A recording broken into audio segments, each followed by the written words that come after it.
Hi, this is Nitin. This is Dronefly, a high-speed racing game, which we custom built, visually stunning, and a low-poly cyberpunk world.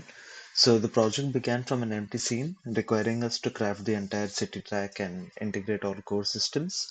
So we built a complete game loop, focused on navigating the five challenging neon points.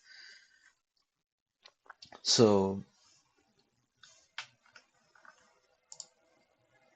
over here, the first major technical hurdle was taming the drone physics. So the stable flight, the drone had continuous upward drift. I solved this by manually adjusting the rigid body's linear damping, which simulates the air resistance. The crucial change provided the stable hover and precise control needed for racing games.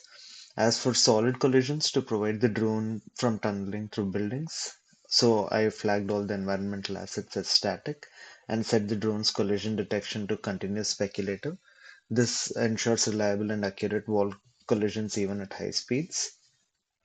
Now coming to the game logic, the entire game is governed by the game manager script. The code acts as the brain.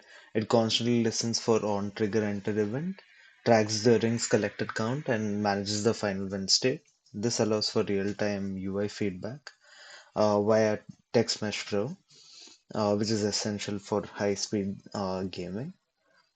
For the aesthetics, the glowing neon checkpoint rings utilize a custom transparent emission material. So this one was achieved by signature look by setting high HDR intensity, allowing the rings to interact vividly with the scene's global bloom volume. For audio, I implemented the layered sound, a 3D position engine hum, and a clean swoosh for the game manager for crucial confirmation cues. So, in summary, Dronefly is a complete game. It was developed from scratch by solving complex integration problem and building all the core mechanics from responsive physics to custom game logic.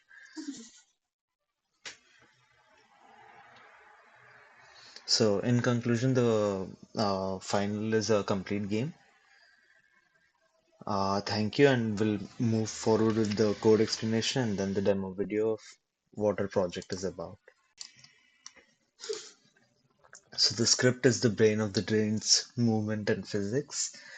So let me just explain what the drone controller script is. This is the most important script of the whole game. Over here we have the initialization and ground checks. Initialization. This is where so when we come to the initialize method over here, this is where the script ensures the drone has an input handler. So if no input is set, it defaults to adding a keyboard input handler. Then the ground check. So when we come to the ground check, which is the update method over here, it constantly performs a physics raycast downward to check if the drone is close to the ground, is grounded.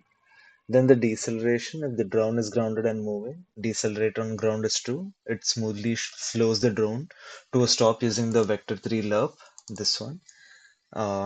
Then the core movement logic, the update movement. This is the this is the most critical function where all the forces are applied to the drone's rigid body. Lift force calculation. This is the complex part that deals with gravity and hovering. If use gravity on no input is checked, the script calculates a large upward force designed to exactly counteract gravity and keep the drone stable. This is why the drone hovered when we make changes. It then adds the player's vertical input handler lift multiplied by the max speed to the base. So this is the slide, this is the add force that we have. Then the movement forces. The forward force pitch moves the drone forward backward controlled by the up and down arrow keys or stick. And the sideways force moves the drone left right controlled by the A, D, and keys and the stick. The hover feature is so if enable hover is checked, the script uses a sine wave, math function of sine, with hover frequency and hover amplitude to add a subtle periodic vertical force, creating a floating bobbing effect. And applying force, all calculated forces are added to the drone using the add force over here, which is comprised of the forward force, left force, sideways force, and the force mode. force, rotations and input. So when it comes to rotations and input, handle rotations, as you can see, this it calculates the pitch, yaw, and roll based on input and uses the RB move rotation to smoothly rotate the drone's orientation. Now, input management, the input helper section contains methods. This one.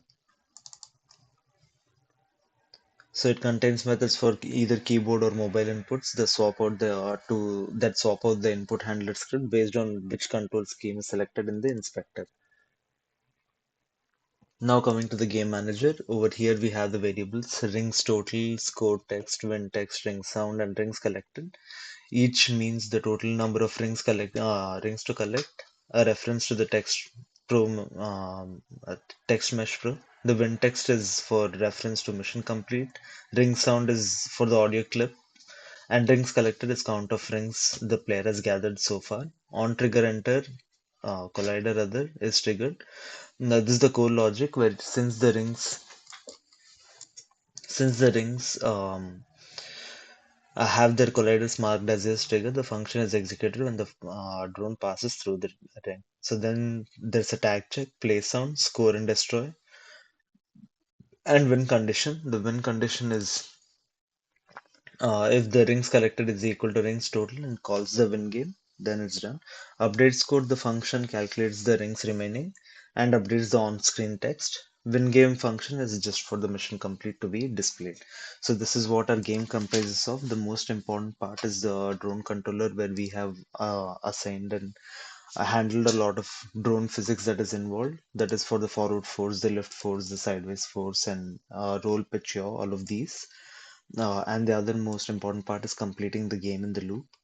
So now let's move on to the demo.